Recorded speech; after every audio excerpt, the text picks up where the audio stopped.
شروع اللہ کے نام سے جو بڑا مہربان نہایت رحم کرنے والا ہے، اور تمام تعریفیں صرف اللہ ہی کے لیے ہیں جو تمام جہانوں کا پالنے والا ہے۔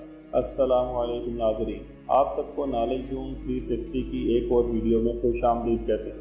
ایک بار جبرائیل علیہ السلام نبی کریم صلی اللہ علیہ وآلہ وسلم کے پاس آئے تو آپ صلی اللہ علیہ وآلہ وسلم نے دیکھا کہ جبرائیل علیہ السلام کچھ پریشان ہیں۔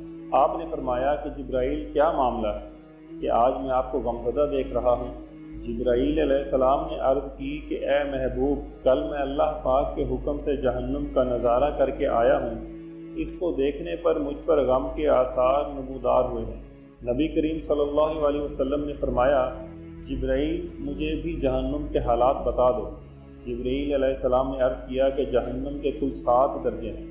آگے بڑھنے سے پہلے آپ سے گزارش ہے کہ اگر آپ اس چینل پر نئے ہیں، ہمارے چینل کو سبسکرائب کر لیجئے اور بیل آئیکن کو دبانا نہ بھولیے گا تاکہ ہماری ہر آنے والی نئی ویڈیو آپ تک پہنچ سکے۔ جبرائیل علیہ السلام نے عرض کی کہ جہنم کے کل 7 درجے ہیں۔ ان میں سے جو سب سے نیچے والا درجہ ہے، اللہ ان میں منافقوں کو رکھے گا۔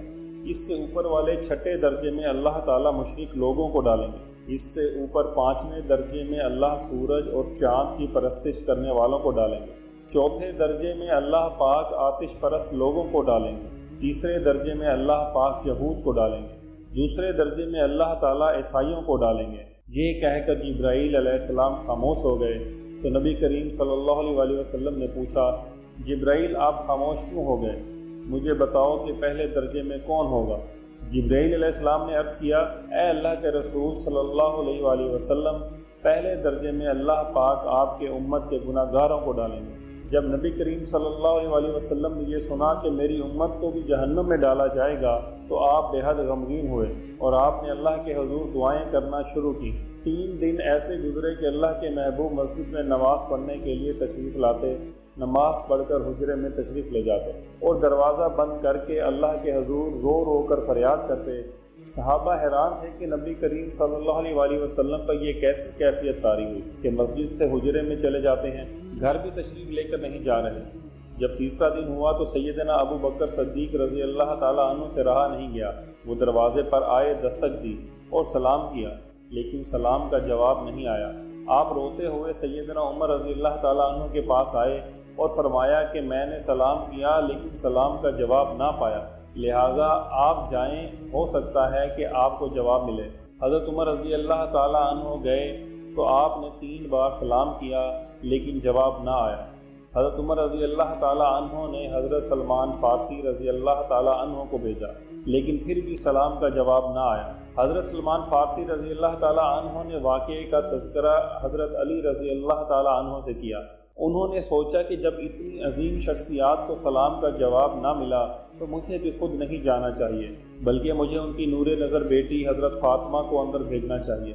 لہٰذا آپ نے فاطمہ رضی اللہ تعالیٰ عنہ کو سب احوال بتا دیا۔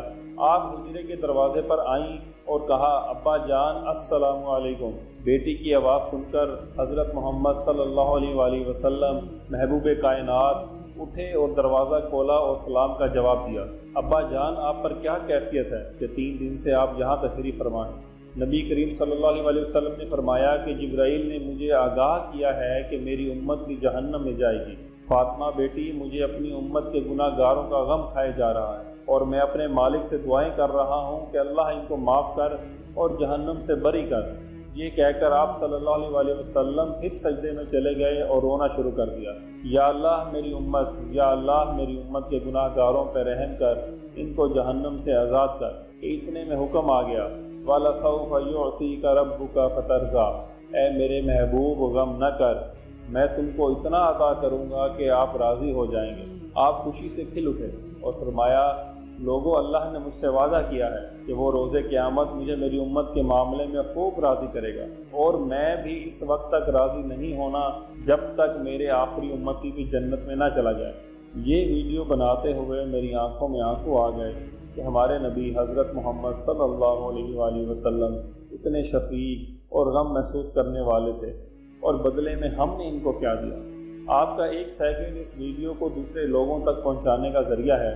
میری آپ سے عاجزانہ اپیل ہے کہ لا حاصل اور بے مقصد ویڈیوز ہم سب شیئر کرتے ہیں، آج آپ اپنے نبی حضرت محمد صلی اللہ علیہ وآلہ وسلم کی رحمت کا یہ پہلو کیوں نہ شیئر کریں؟ آئیں ایک ایک شیئر کر کے اپنا حصہ ڈالیں، کیا پتہ کون گناہ گار پڑھ کر راہ راست پر آ جائے۔ آخر میں دعا ہے کہ اللہ تعالی ہم سب کو نیک اعمال کرنے کی توفیق دے، آمین یا رب العالمین۔